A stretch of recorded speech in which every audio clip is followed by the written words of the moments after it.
The Triple M Grill Team. Turn Gus, MG and Matty on 6 till 9 weekdays. Well, we've got the great privilege of having a fella called Rusty Young on the line. Now, Rusty was a commerce and law graduate at the University of New South Wales way back.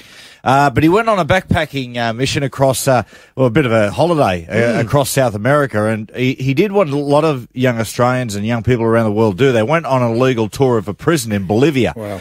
And when he was in there, he met a fella called Thomas McFadden. And he actually bribed the guards and got to live in there with Thomas McFadden for a while. Quite incredible. And end up writing the amazing book, Marching Powder, a true story of friendship, cocaine, and South America's strangest jail. And it's now been made into a film, and we've got him on the line. Hey, Rusty, welcome to the Grill Team.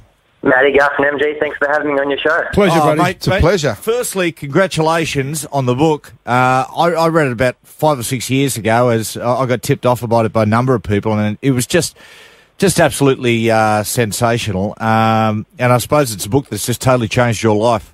Absolutely, yeah. I mean, I met a guy in prison and wrote a book just sort of on speculation and didn't have a publisher or anything, and ended up doing pretty well out of it. And it's going to be made into a movie now with Chiwetel Ejiofor, who was the actor from 12 Years a Slave. So, it's definitely a life-changing decision to go and live in prison, which is a strange thing to do for a lawyer, but perhaps that's a good place where most lawyers should end up.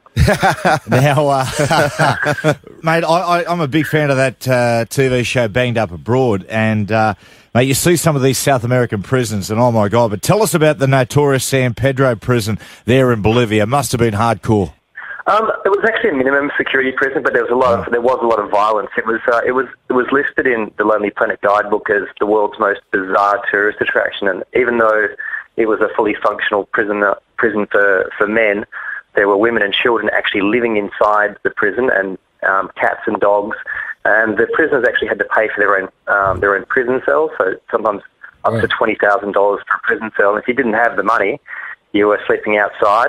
And in amongst all this, you had Western tourists going in there paying $5 to do a tour of the prison, and then $5 more to spend the night inside the prison. And if the tourist so chose, $5 or less than $5 for a gram of pure Bolivian cocaine. So it was pretty strange, corrupt system they had going. Quite one way to make your time fly. Yeah, it certainly does. Rusty, when you went in as a backpacker, what was the attraction to Thomas? What was it about him that lured you towards him? You become such great friends. Look, to be honest, at first it was just I wanted to get inside this prison. It just sounded like such a strange place. You know, it's sponsored by Coca-Cola. There's a guy in there who was busted for 4.2 tons of cocaine in his own aeroplane. So just to put that in perspective, he had 4.2 million grams of cocaine in his own aeroplane. So really bizarre place. But Thomas, you basically had to pay for everything inside the prison. So Thomas started up these tours, and he was a really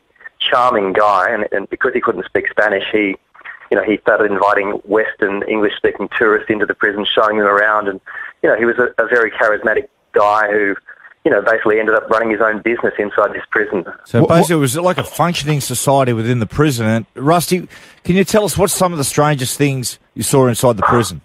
I think the strangest was a character I called Crack Cat in the book.